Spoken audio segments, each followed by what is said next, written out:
All right. Well, first of all, it was definitely a disappointing Saturday, disappointing loss to a very good Florida team. One thing that I take away from the game is that we respected Morgan State, and I didn't know, prior to the game whether we would respect or not an FCS program, and was really pleased with how our guys went into that game. We talked this last week about, you respect everyone and you fear no one. And coming out of the Florida game, I have no doubt that our guys did not fear that game. They relished that opportunity and went in with every intention to win the football game. And so I was glad at that. Obviously, things didn't go our way. I actually thought we were off to a pretty decent start. We got the ball, had 9.5 yards on our first play. Had a false start, did not end up converting the first down. Awesome punt coverage. They started over on their 21-yard line. Our defense made them work 16 plays, having to convert on multiple third and fourth downs to attempt a field goal, which they did and they made. But with 6 minutes or so left in the first quarter, it's 3-0, and had proven that we could move the ball. Didn't get the first down, and that we would not give up big plays. We immediately turned the ball over, and then felt as though we blinked and the game was over, and it was a lot of points to not very many. Ended up with 5 turnovers on the game and didn't force any. That's the number one stat that we'll always look at. So I think everyone's very disappointed, and no question about it. At the same time, I think we're learning how to win and how to respond to adverse situations when they happen to you. And I'm very confident that we're going to get better from a very difficult weekend.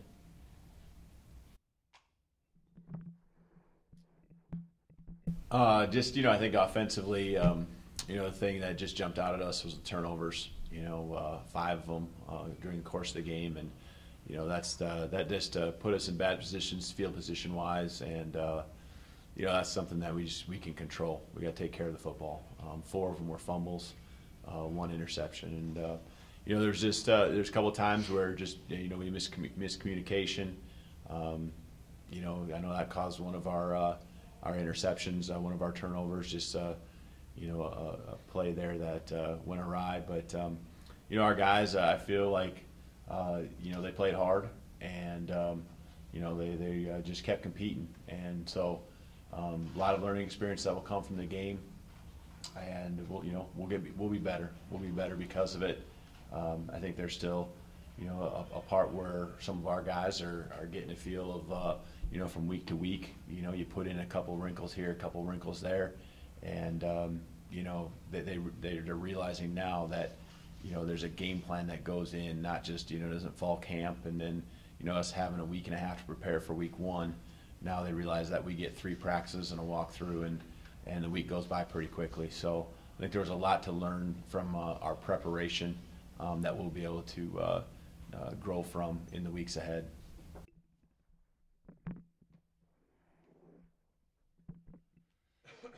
When when a score is the way it was, it's hard to sit there and say that there are positives in that, but that's our job, and is to be critical of the negatives, but then also understand what can we build upon in the positives, and we did have some defensively. There was a component of the game where our stress was really competing, and we forced a field goal in a sudden change situation. Gave up another field goal instead of a touchdown on a drive, and then had a 3-and-out, all within 3 possessions, and so that stretch of competing was important for us, and we've got to look at that within the within the scope of 60 minutes of playing football and trying to compete and trying to finish. That's the stage in which we pick up on and try to build from, and also we've got to look back to and continue to look at. How are we utilizing our people in the situations that we're using them, and can we continue to manipulate this defense as we learn more each week about ourselves to be the best. Our stress is to be the best 11 people we can be, given what the offense is doing to us. Because they can change personnel, and obviously that necessitates us to make some changes. So we're continuing to learn our people after 2 games and find out what their strengths are, and our goal is to maximize those strengths and get the most out of the guys and build upon those things. Alan, do you want to start with the first question? Yeah, sure. First question, going into the game against Florida, I think a lot of us expected that there wasn't going to be a whole lot, that the run game could do with that strong front defensive line.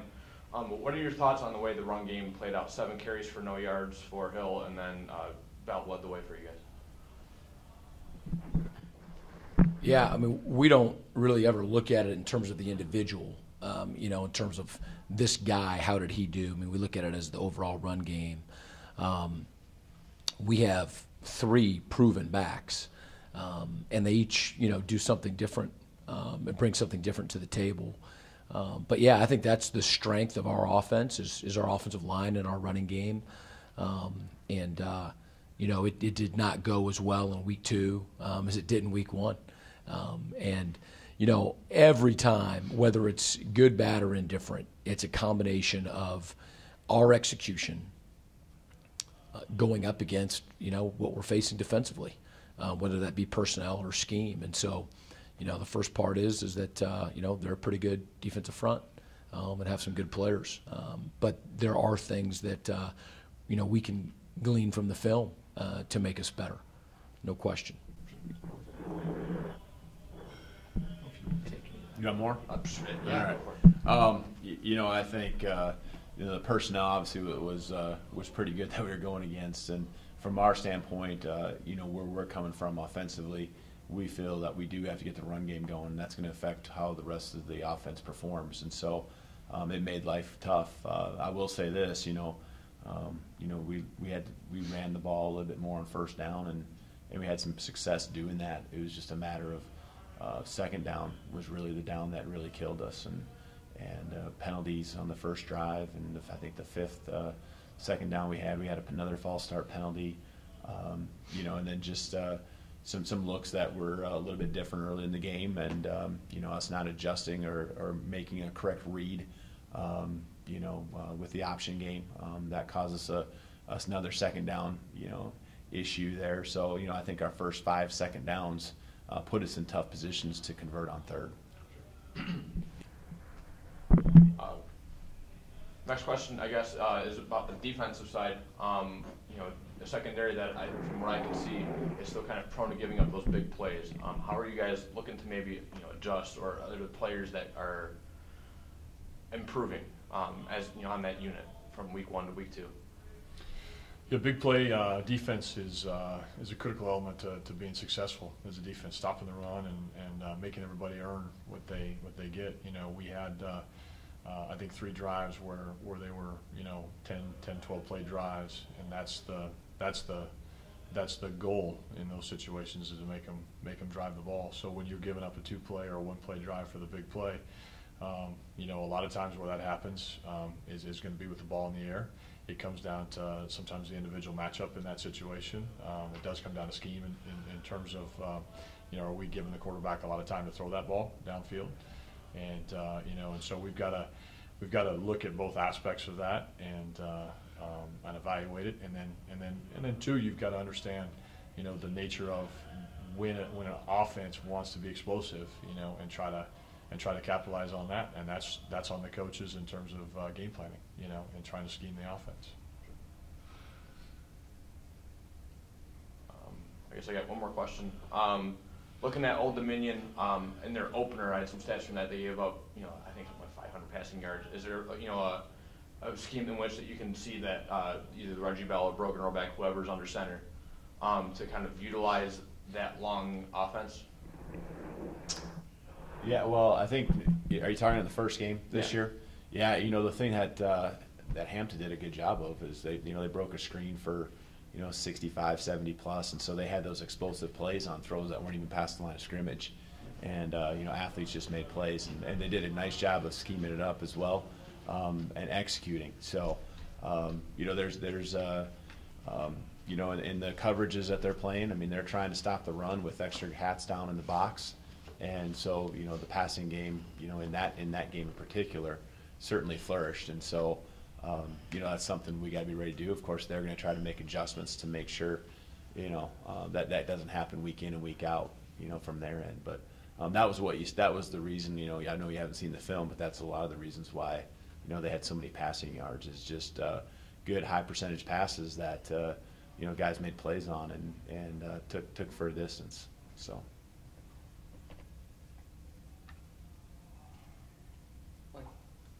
From Old Dominion, what do you guys see from what they've done? What are you kind of expecting out of them? Go ahead. Well, like I just said, they're gonna try to get some extra hats down in the box. Try to be, have one more man than you have to stop the run, and they're going to start there, and then if you're throwing the ball well, they'll adjust, try to get you into down and distances that aren't favorable, try to get you into second down and 10, and then play the pass coverages. So typical football. I mean, for us, it's going to be doing what we did the first week, staying ahead of the chains, and getting ourselves into third and manageable situations to where we can have a run pass option and not just be one dimensional.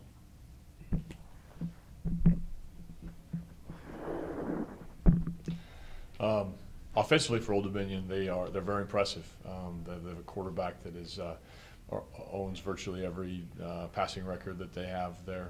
He's a very talented player. Commands the offense extremely well. Makes great decisions. Gets the ball out quickly, and throws a great ball. Just a very heady player. So he's going to be our greatest challenge. They've got really good skill around him at wide receiver. They're a 4-wide team, and so they've got some good skill at wide receiver. They make good decisions there, with short pass game, and then trying to get those guys in some space to do some things. And then, they'll play with. They've got 3 different running backs that come in and do a very solid job of, once they're spread out, of capitalizing on that space, and chewing up the yardage that you give them defensively. So, going to be a terrific challenge for us to deal with this offense, and I think that. We're going to have to be multiple in what we do. We're not going to be able to just, sit in one thing and play defense against them. So. Against Florida, with the third downs, what did you kind of see on some of you were able to get them in third down, but they had a lot of success for 10 out of 20, I think it was. Defensively, what did you kind of see? Anything that you kind of stuck out on those third downs, weren't able to kind of hold them better? Yeah, we had it was a combination of some things. We had we have whether it was an assignment error in a couple of those situations, in terms of just executing the scheme that we intended for that. Sometimes it was it was a personnel situation, where their guy beat our guy in that situation and made the play. A handful of those third downs, 10 of 20 at 50%. Our goal is 33% on third down. Was actually a better statistic than the week before, oddly enough. So, the thing that we've got to continue to do is know that when we get in those situations, what's the risk that we're taking with the combination of coverage and pressure, and and what are we best at given what that offense is willing to do. So. And then the long plays, what kind of happened on some of them? Was it more missed assignment, or just they kind of, they had obviously very good speed? Kind of talk about some of those, especially those back-to-back 70-yard pass plays at the end of the game.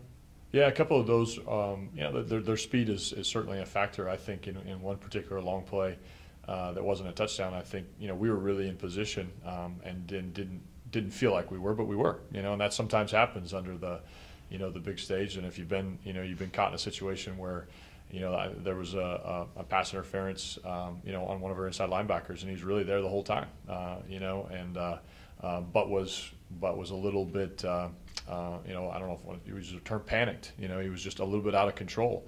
And if you're under control in those situations and you're doing what you're doing, then the quarterback has to throw the perfect ball. And that quarterback threw some really good balls, but not all of them were perfect. And those I think would have tipped the balance back a little bit our way in some of those situations. So, yeah, speed is a concern, and getting to the quarterback and not giving him time is a concern, and then being able to be, as I said earlier, what we're going to have to do against Old Dominion is be multiple in our coverage so that they can't calculate on this is a one-on-one matchup. And then just they had a couple runs up the middle. The 2 touchdowns were to one. I don't think the guy was touched. What happened on those? Just wrong play call. I mean, The first touchdown is 100% on me. Yeah. It was a sudden change situation. We had just played some decent defense. The sudden change, they got in the red zone, and we completely played for them taking a shot in the end zone. And so we widened our front, and then they got it up inside. It was a pretty big inside gap, for the running back to go. And so we took a calculated risk on what they were going to try to do, and they beat us on it. Coach Britton, what did you see from the film? Anything that kind of stood out? I know we talked on Saturday, but after rewatching it, what did you kind of take from that Florida game? Well, again, I felt as though it was a solid start.